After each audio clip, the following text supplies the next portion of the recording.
So for the life of me, I don't understand, but people would prefer to hear me sit there and jabber on instead of hearing the cool YouTube music. So, well, here we go again. We're going to just jabber on as we enter analog records. Of course, you saw coming into the book department first, which was a very nicely done book department. I liked it. Up there's my wife looking for a way to get out of this place, which she was successful in escaping.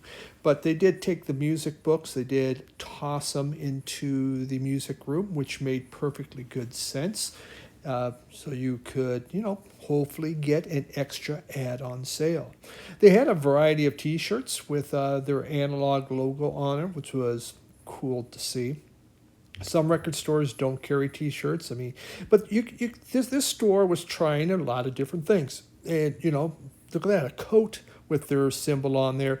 So you could tell it was a business that they're really branching out to different areas. We'll just take a little quick peek. Oh, look at that! It's a coffee shop. I did not go next door to that to look at the bar. More books.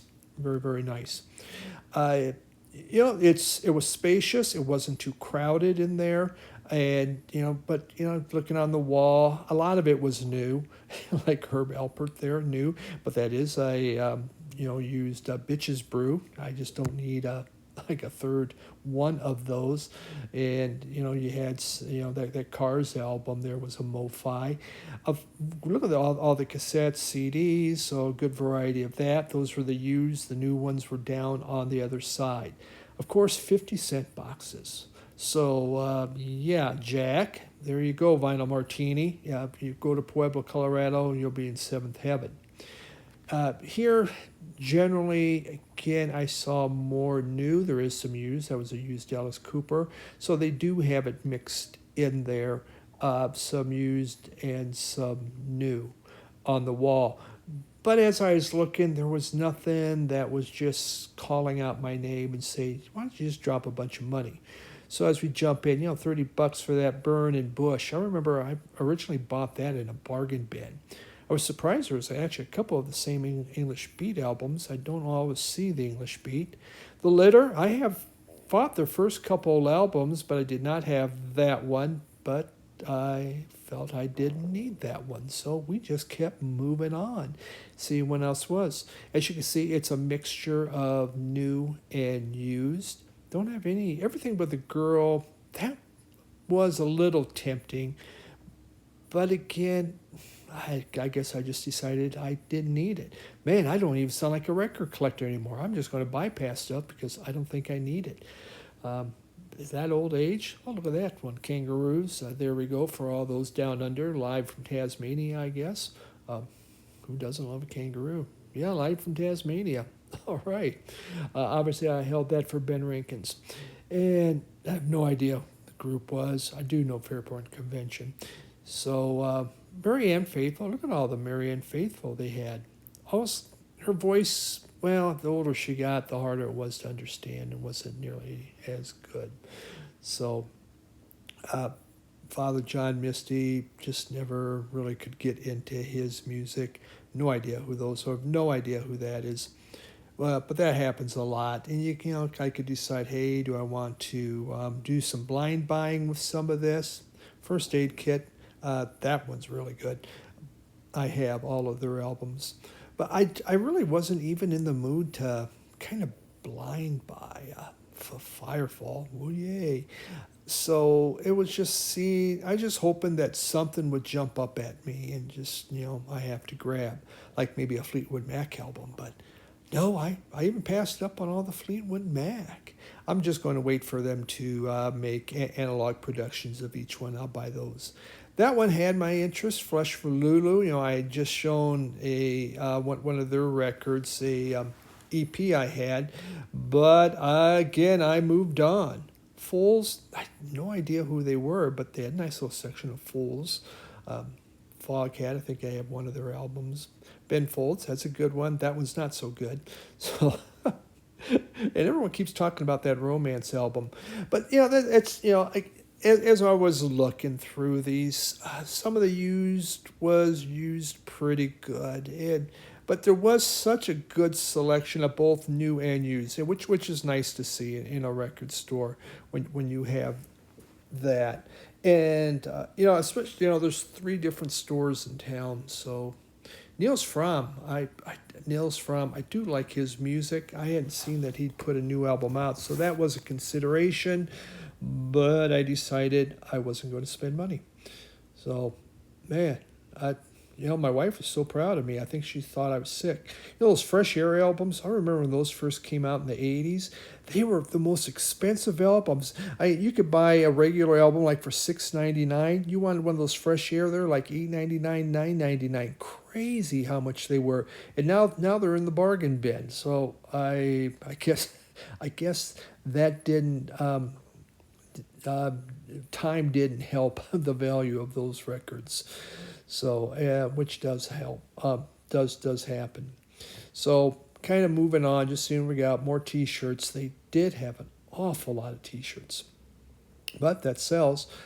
That's okay. The building itself was pretty cool. Just architecturally, it was neat how they had taken over this old building. Because a lot of those in that neighborhood just were in bad shape. Almost like to the point of being torn down. But they're trying to do something here. No doubt the rent is a lot cheaper on this side of town than the other side of town, so it makes sense. And by combining a variety of different businesses, really big help. There's that It's a Beautiful Day. About 5 years ago on the VC, maybe longer, everybody talked about It's a Beautiful Day. And it seemed like that was the rarest album in the whole wide world. Well, it sure isn't, because I see it like in every single bin I go into. Really not that rare. There it is. Look at that. The very first record album I ever bought. I had 45s, but that was the first album. It was in a clothing store in a little Central City, Nebraska, population 2,000. So the clothing store had some 45s, and they had those K-Tel type records. So that introduced me to like 22 different artists, including a Beatles song. Futures, no idea. Fathers and Son, but it's a reissue, not an original. So I don't really need it. But you can see a lot of these were well-loved albums. Artie Shaw, no. And there was a lot of just not going, I really don't need to have it on there. But if you're starting a collection, there's probably some really cool ones. But for me, I kind of have, most of this stuff on what I would want to have. So I looked at that Funkadelic. I was like, man, I don't have that one, but Cosmic Slop, which I'd really like, but man, it just wasn't in good condition. Elmore James is my favorite blues man of all time, but I have what I need of him. Those are just more the same compilations. So just kind of popping through. I was surprised a lot of that classical is mixed in there. It hasn't made it to a 50-cent bin yet, which is too bad because most of it's actually quite good if you give it a listen. So, but yeah, wasn't seeing anything in there, so it's just time to move on. What else is there around here? A little Grateful Dead stuff. It is fun to see the different little knickknacks and things. And look at that, 50% off. Buy one poster, get another one, 50% off. Cool. I wanted to show you a picture of the floor. Look at that, nice wooden floor. Blues, I had quite a bit of blues in there. And I did come back and look through some of it. I just didn't find anything that I really needed. I felt that I needed to have. And yeah, I wanted to buy a record album, but if you don't have anything that's really grabbing you, why bother? More records on the floor. I got to admit, I did not go onto the floor to look at those records. When I go down there, I'm just afraid I'm never going to get up. So what do we got here for the Vinyl Martini? Maybe there's something. I did see an Ian Hunter album in there for 50 cents. There's that Seals and Crofts. God bless it. I'm going to wait and pay, $25, $30 on Record Store Day for my Seals and Crofts. But I was saying I saw an Ian Hunter in there, so A is for Alice, B is for Bob. Look at that. You can get a good cheap album, Steve. A lot of these 50-cent albums, well, there's reasons why they're in there for 50 cents. though I'm still having a hard time understanding why Captain Tennille would have been in there. I mean, my wife actually likes that album. So, yeah, there we go. Not much in there. Just kind of move on. Don't need it. Cool murals in here. I mean, it was decorated nice. The lighting was very neat. Nice store. And Analog Records. Analog Books, Records, and Bar. It has everything. Actually, this place took up a whole block, the whole side of that street. It's in Pueblo, Colorado. And Pueblo, Colorado, there's a river that runs down the middle of it, downtown. On one side downtown, it's really nice. I mean, they've really fixed it up. The shops are all pretty much filled up. And then there's the other side of the river where there's a lot of empty buildings, which is where Analogue was at. But they have taken up, they have a they've combined it. So, you have a bookstore, you have your record store, there's a coffee shop, and a bar all together. I got a hand on that was pretty good, Still, in the beginning, you could see empty storefronts and that down there. Pueblo, they're trying to make a comeback. They've done a lot to that city that's really interesting, but for a lot of people, it's still like, yeah, it's Pueblo. But I enjoyed it. 3 record stores. This is the second one that I went to. What did I buy there? I bought a t-shirt, and that was about it. I couldn't find anything I really wanted. They had 50-cent records. What a deal. And I mean, Seals and Crofts, 50 cents. Or you can wait to record store day and you can pay $25 or something for it. Your choice on that. As far as pricing was okay. It wasn't like blow me away. Oh my God, this is a great deal. I thought some of the albums maybe were a little high.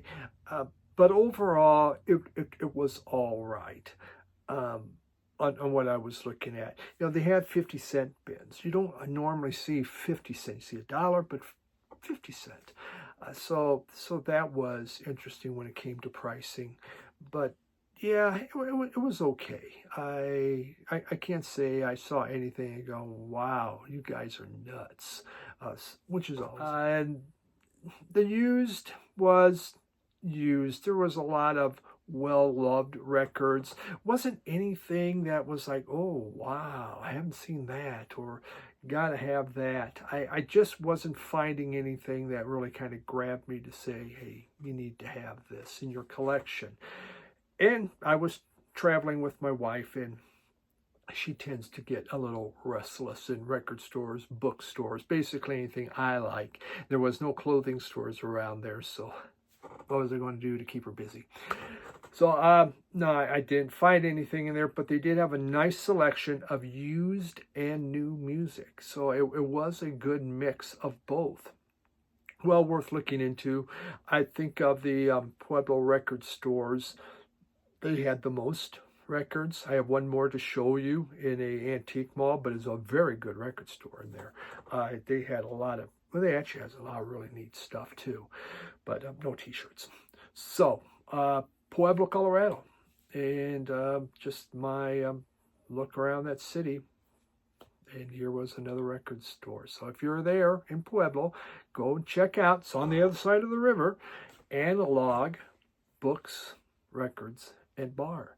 And maybe if you go to the bar first and you have a beer or two, then go to the records, you just may pick up a little bit more vinyl. I think that's a great sales technique. Thanks for hanging out with me and watching another record store review.